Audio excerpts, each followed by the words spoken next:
There's a particular shame that comes from singing out of tune or being told you've been singing out of tune or just hearing yourself sound bad. And it's the kind of shame that can make you not want to sing out at all because you don't want other people to hear you. And it can prevent you from joining a chorus, auditioning for something, or probably even more importantly, getting help. Because if you sing out of tune and then you go to a voice lesson and the voice teacher hears you sing out of tune, well, then they might tell you that you really shouldn't be singing. And you don't want to hear that because you really love singing. This is a real fear. This is a real thing. I've made a video training with some really simple exercises that will help you sound better. You can do them on your own. You can do them when nobody else is home to hear you. Not all of them even require you to make a lot of noise. But if you do them, if you make a habit of them, if you make a practice of doing them, you will improve the sound of your voice and you will improve your tunefulness. Because honestly, most singing out of tune comes from bad technique, not because there's something wrong with your brain, you have no talent, God spites you, none of that. Most of singing out of tune is just about how you're using your body. And so I give you exercises you can do in the privacy of your own home and see how they feel, see how they work, and reach out to me and let me know. To get to those exercises, visit my website, mvmusique.com. Right on the homepage, there's a box where you can input your email and I'll send them right to you.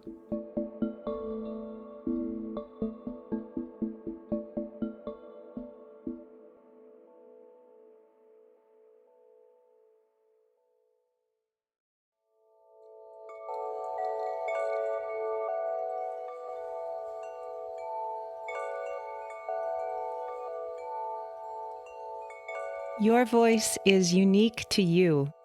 It grows as you grow. It changes as you change. If you're curious about the relationship between your voice and your body, your heart and your mind, welcome. My name is Michelle Wallacay, and I can't wait to hear you. Today I want to give you 3 questions you can ask yourself before you're about to do anything in public, whether that's giving a spoken presentation or singing a piece of music or maybe even having a difficult conversation. These are 3 questions you can ask yourself to sort of evaluate how you're doing, a kind of pre-flight checklist. Is there any other way you could prepare for what you're about to do?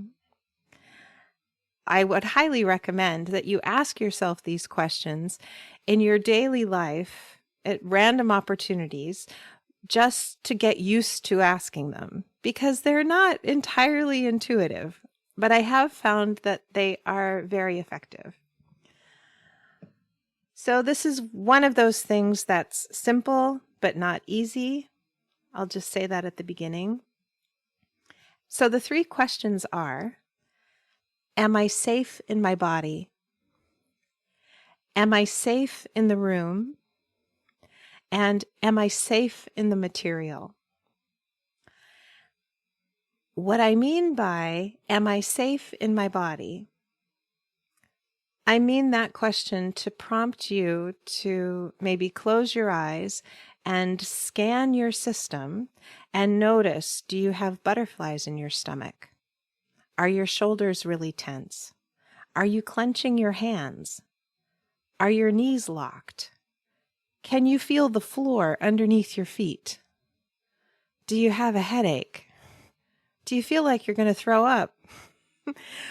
Am I safe in my body? Meaning, not am I having a perfectly angelic experience right now? because you're not. You're probably having a perfectly human experience right now.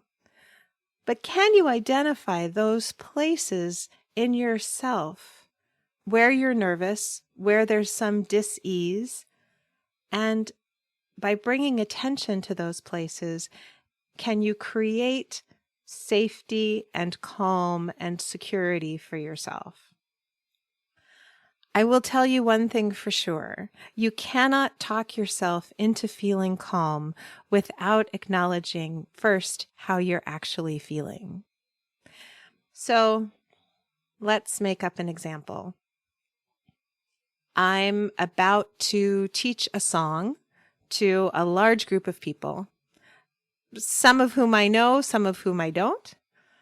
And this is happening in a large room that's very familiar to me. Nobody knows what the words are. Nobody has the sheet music in front of them. They're going to learn the song by echoing back what I sing to them. I'll keep this example throughout the podcast to apply to the other two questions, but just taking the first question, am I safe in my body? I notice as it becomes closer to my turn to stand up and teach this song, that my palms are kind of sweaty and I feel a little shaky. And I regret having had 2 cups of coffee that morning. Maybe I only needed 1 cup of coffee, but I'm feeling that jittery bit of caffeine in my system. But in those moments before it's my turn, I'm just noticing, okay, my hands are shaky. I'm a little jittery. I can breathe into that. I understand why that might be happening. That doesn't have to affect my performance today. I can just know that that's happening. And I can breathe into the center of my body, breathe into my sit bones, and remind myself that I know what I'm doing.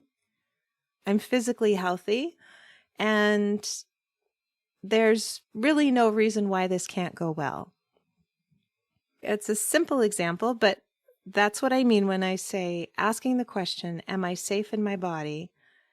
Scanning my body, noticing what's awry, and then generating feelings of safety, talking myself through. My hands are shaky. Oh yeah, maybe you didn't need 2 cups of coffee, but you had them. So here we are now. And sort of normalizing for my own self what's happening in my body. And by acknowledging how I am physically right then and there, I give myself the opportunity to change how I am physically right then and there. So the second question, am I safe in the room? What I mean by that in my example of I'm about to get up and teach a song to a large group of people in a large room that I'm familiar with, I know already that I'm going to need to move a microphone stand and stand in front of the microphone in order to teach the song. So long before it was my turn, like an hour before it was my turn, I had the opportunity to figure out, okay, this is where I'm supposed to stand. This is the equipment that I need. This is how that equipment is going to arrive there. And I was able to think through all of that. And because this is a room that I'm really familiar with, I didn't need to spend a lot of time thinking about how do I need to project my voice to reach so that it reaches all the way to the back, or the lighting is familiar to me. Sometimes you'll find yourself about to do something in a room with lighting that is just odd. Like there's a wall of windows and really bright, glary sunlight, or maybe there's a lot of fluorescent lighting or something. Like it's new and unfamiliar. Giving yourself time in advance of whatever it is you're doing is just so helpful to just sort of acclimate yourself to the room. So am I safe in the room means, am I comfortable in this room? I'm not talking about, did you need to bring a security guard who will save you from the marauders who are going to interrupt your speech? That's not likely to be happening. But do you know where you're going to be sitting, where you're going to be standing, where you're going to be speaking from, what the room sounds like? If you're speaking into a microphone, it's really great to get to do a sound check so you can hear. Is your voice going to come booming back to you? Is the mic going to take a minute to warm up? Do you need to remember to turn on the mic? All of these are details that have to do with the room, that have to do with your preparation for your presentation, whether it's singing or speaking. And by asking yourself the question, am I safe in the room? You allow yourself the opportunity to cast your mind across all of the details of the physical space you're finding yourself in, and just double check. Do I know how all of this is going to go? Do I understand how all of this works? Of course, we don't actually know how it's all going to go. That's in the future. That's for us to discover. But can I walk myself through it? Can I think my way through it? This is maybe even especially important if you're a musician and you're performing in a pub or someplace where, say, you've got a band, right? And lots of different people have to plug into the PA system, and the venue has its own house sound engineer at the back. Am I safe in the room applies to, do I have a good relationship with the sound engineer? Do I trust them? Did we get a good sound check? Have all of our concerns been addressed? Can we hear through the monitors? Are the monitors too loud? Do we have monitors at all? How are we going to hear ourselves? How are we going to relate when we're on stage? How are our sight lines? All of that relates to, am I safe in the room? And then the third question, am I safe in the material? Meaning, do you know what you're about to do? Have you finished the speech you're about to give? Do you know what exercises you're going to give the workshop participants to do? In my example of teaching a song to a group of people, do I know the song? I mean, am I really secure in this song that I'm going to teach without any sheet music or handouts or anything for the people there? How am I going to find my note, my starting note? How do I make sure I start in the right key? In this case, I did that by asking, there was somebody nearby at a piano, and I asked them ahead of time, could you noodle something in C minor? Just play anything. I just need to get my head into C minor, and then I can start to lead the song in the right key. And they did that. So, but in order for me to ask for that, I needed to know that that's what I needed, right? In a similar situation, you can also use a pitch pipe. Maybe you have really good pitch memory and you rely on your memory. That's totally fine too. So am I safe in the material means as I'm waiting for it to be my turn, I'm thinking through my strategy for teaching the song. I'm reminding myself what it was I intended to do, what my plan was for the morning, and I just check in with myself and check in again with my body. Does that feel calm and true? Do I really feel prepared? And just sort of thinking through it. Am I safe in the material? Yeah, I'm safe in the material. I know what I'm about to do. Now, if you're giving a speech or a presentation, that might involve creating slides ahead of time and looking through the slides before it's your turn, or the night before or the morning of. It might mean writing things down on note cards. For some people, it means writing the whole thing out. Even if their intention is to give the speech as though it's extemporaneous, like they're not planning to read from a lectern or anything, but they will write out in more detail than bullet points everything that they intend to say. Some people will write out the main takeaways, like if there are 4 or 5 bumper stickers that they want people to remember from their presentation, like the main points, they'll write those out even again and again on a piece of notebook paper to make sure that they're burned in their own brain, as they hope those ideas get burned into the brains of the people in their workshop or attending their presentation. Of course, it's a terrible moment when you ask yourself, am I safe in the material? And it's 5 minutes until you go on, and the answer is no. So that's something that we want to avoid. There's another aspect to being safe in the material that I think is true of speaking, although I found it through music first, which is that as I'm learning the material, as I'm learning the song, am I building in safety as I'm learning it? By that I mean, am I learning the material in a way that is maximizing my own sense of calm?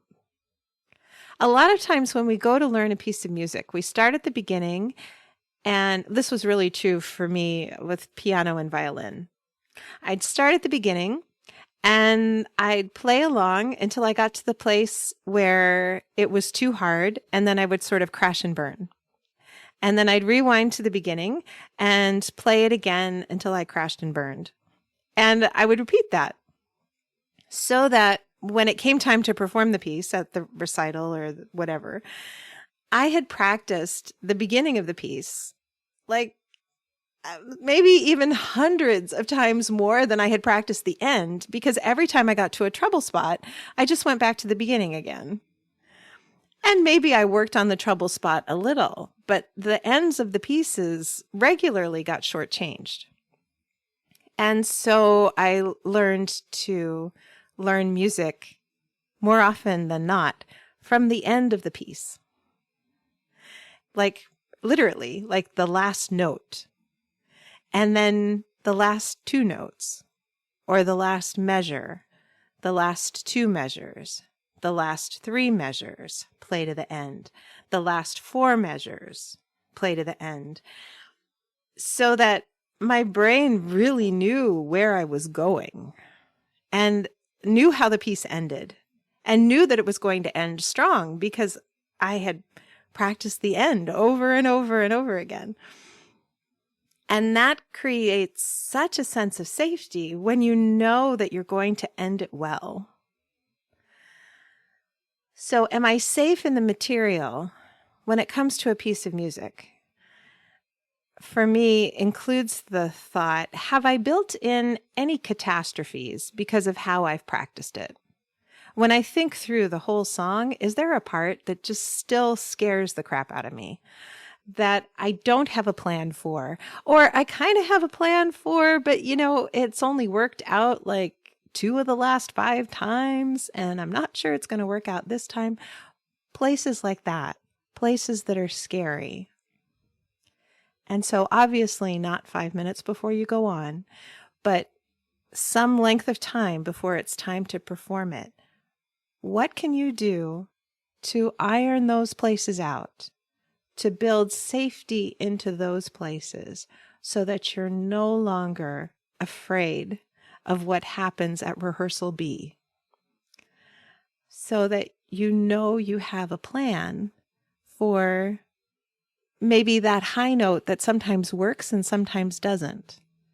If you have a piece with one of those notes, it's a high note and sometimes it works and sometimes it doesn't, create a plan B.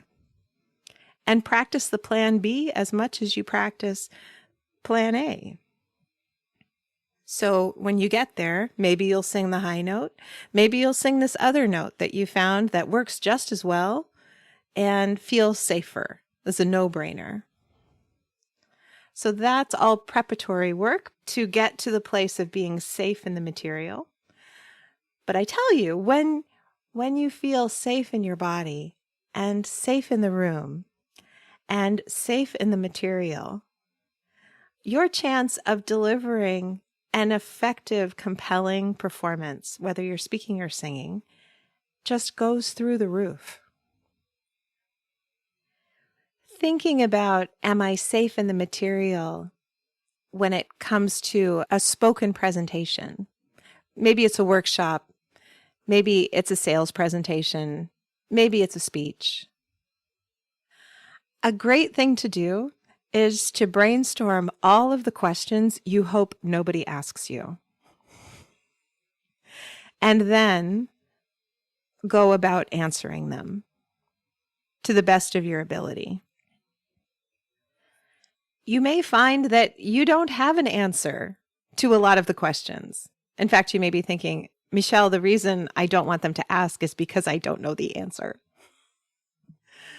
I guarantee if you go into the situation hoping that somebody is not going to ask you a question, there will be somebody who will ask that question. Walking into any situation with dread about a particular outcome, in my experience, almost always guarantees that the dreadful outcome happens. So you want to remove the dread ahead of time as much as possible. And this might mean getting really good at saying, that's a great question. And you know, I don't know. I don't have a good answer for that. That's really worth investigating. Or if it's a work presentation and you're asked a question about an aspect of the project that isn't in your area of expertise and the person who would be perfect to answer that question is not there, you can say with all generosity, that is a fantastic question, and I'm not able to answer it for you, but let me put you in contact with my colleague, and because they for sure can address that concern for you. You're affirming the question and the questioner. You're letting the person who's asking know that they're important and they're smart and you care about their concern. And then you have this beautiful moment of being a networker for them and saying, I don't have the answer, but I know where you can find it. And let me get you that phone number. Let me get you that website. Let me refer you to this book. Let me send you on to another person who will be perfect for you to help you resolve that issue. We're not capable of being everything for everybody. There's just no way that we can know all of the things. And it's unreasonable to expect ourselves to be perfect in everybody's eyes. We are the bee's knees for somebody, but not everybody. And the sooner you can get comfortable with that in the context of this presentation that you're giving, whether it's spoken or sung, the safer you're going to feel in your body. There's no shame in not knowing everything. I wish there were a lot more people in the world comfortable with saying, you know, I don't know. There's humility in that is actually really good for us. Because it reminds us we're not in this alone. And we're not responsible for everything. And when you release yourself from the burden of being responsible for everything, it gives you the bandwidth to really care for and shepherd the parts that you are responsible for. And that just makes the world sometimes more beautiful, sometimes more efficient, sometimes kinder, sometimes all three. It makes the world better. These three questions, am I safe in my body? Am I safe in the room? Am I safe in the material? Guide my preparatory process for, I think, almost everything I do in public. And there are corollary questions. Am I safe in my body? How can I feel safe in my body? What do I need to feel safe in my body? Am I safe in the room? Similarly, what do I need to feel safe in the room? Especially if you're booking a venue, right? You want to have the answer to that question. What do I need to feel safe in this room? When you're arranging the booking and figuring out how much lead time you need, when will you get to have access to the room before your speech or before your show? How much time do you need for a sound check? Maybe you need to go to the room or the venue, go see another show there, go hear another speech there. If it's like a hotel ballroom or something, just drop by the hotel and see if you can poke your head in, right? See what it's like ahead of time, even maybe as a process of deciding whether or not you want to book it, right? I think it's important to phrase the question as, what do I need to feel safe? Certainly, there's a certain amount of all of this that's just basic due diligence, right? If you're going to book a venue, you could go online and find all kinds of checklists about all the questions that you're supposed to ask. And those are not bad checklists, but I want you to get used to asking the question, what do I need to feel safe? Because when you feel safe and secure, you are at your smartest. You're at your most responsive. You're at your most interesting. You have access to your sense of humor. You have access to your generosity. When you feel safe, you are amazing. You are brilliant. And I want that to be the bar for you. What do I need to feel safe in the room? And similarly, am I safe in the material? What do I need to feel safe in the material? And let the answer to that question guide your preparation. You might find that part of your frustration in your life is that you're just not giving yourself enough time to prepare. You're doing things, you're making presentations that are freaking you out just because you're not giving yourself enough time to feel comfortable with the idea.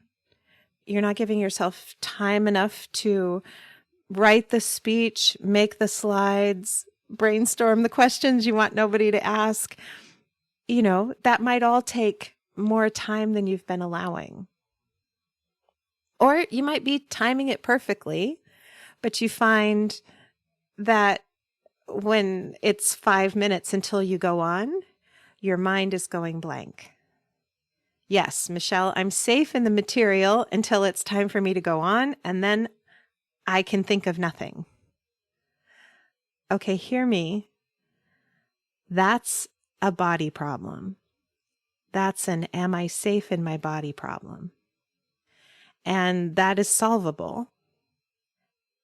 But it's not about the material. It's not about not knowing the material, I suspect. But it's about not being safe enough in your body at that moment. And that's a project that I would love to help you with, if that's something that's going haywire for you. So I hope this is helpful. Thanks so much for listening.